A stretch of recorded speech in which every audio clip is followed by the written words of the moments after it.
Hi sisters, evening 6 மணிலேருந்து night வரைக்கும் நான் என்ன பண்ணுறேன்னு ஒரு ரொட்டீன் தான், ஈவினிங் ரொட்டீன். சன் வந்து அப்படியே செட் ஆகிட்டே இருந்தது, அழகாக அப்படியே ரசிச்சுட்டே இருந்தேன். ஏன் அப்படின்னு பார்த்தீங்கன்னா, கொஞ்சம் வந்து வாஷிங் வேலைலாம் இருந்தது. மேட்டு, ஷாக்ஸு, அதுக்கப்புறமா வந்து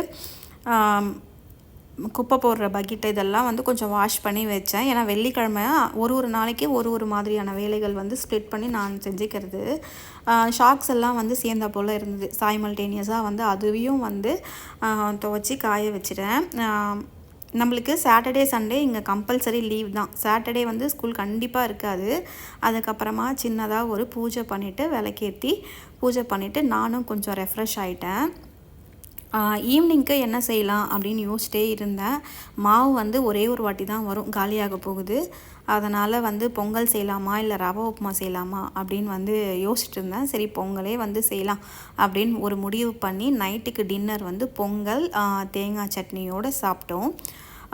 மார்னிங் வந்து இப்போ ஸ்கூல் ரொட்டீனுன்றதுனால கொஞ்சம் கிச்சன் வந்து க்ளீன் பண்ணி வச்சுட்டா காலையிலேக்கு கொஞ்சம் ஈஸியாக இருக்குது. அதனால் பாத்திரம் கொஞ்சம் அதிகம் தான், எல்லாத்தையுமே வந்து கழுவி கவுத்தாச்சு. பாய்.